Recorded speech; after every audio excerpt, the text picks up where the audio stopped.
Hello, Ken Barron. I'm with the National Association of Black and White Men Together. I've been away for a while, visiting family up in the Northwest in Seattle. Cold, wet, but it was a happy event, and that was a week or so of getting away from the news. But you come back to the base, our home here in California, and whoa, anxiety, the Democrats, and let's think of late Reagan. That's the topic. It seems like the moment we are living in through like now is even more like the 1970s when I was around. And that's in the depth of the crises we face and its potential to create a genuine rupture with what came before.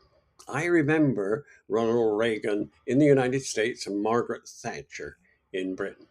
And we're at that moment right now in the US where, for example, Iran has reoccupied the center stage in our politics. And there's fears of stagnation looming again. And in the late 1970s, Americans sensed that their country was growing weaker in the world.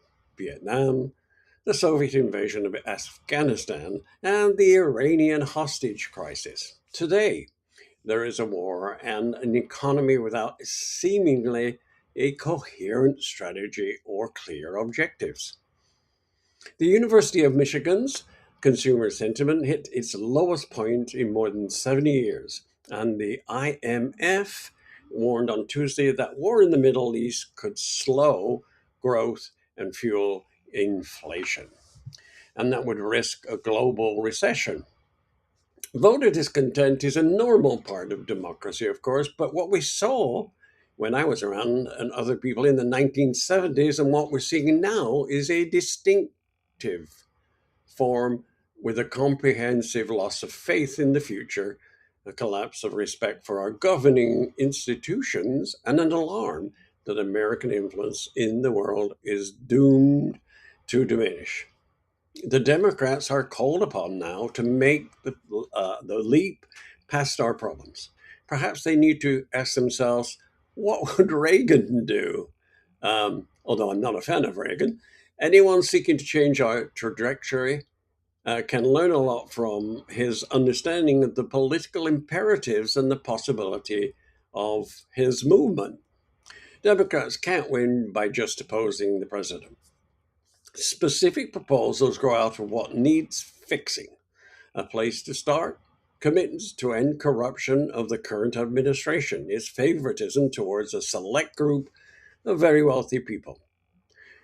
The successive opposition to Viktor Orban in Hungary's election on a Sunday suggests the power of these issues when they're linked to economic discontent. Orban lost because of that. Reagan was shrewd about turning to a specific problem that was on voters' mind and turning that into a rationale for policies he wanted to pursue anyway.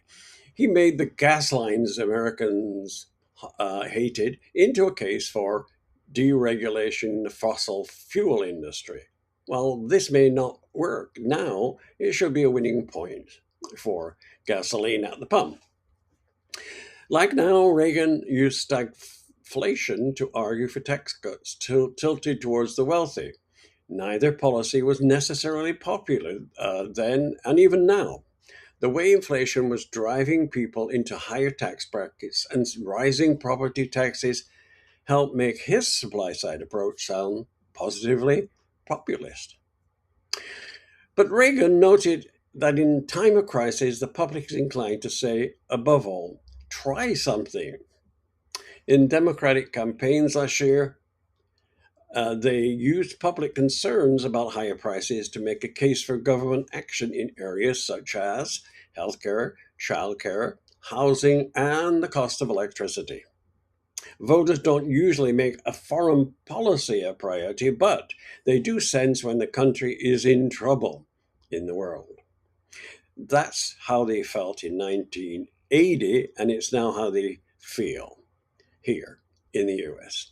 Americans should vote after asking the question Reagan asked: is the United States stronger and more respected now than it was 3.5 years ago?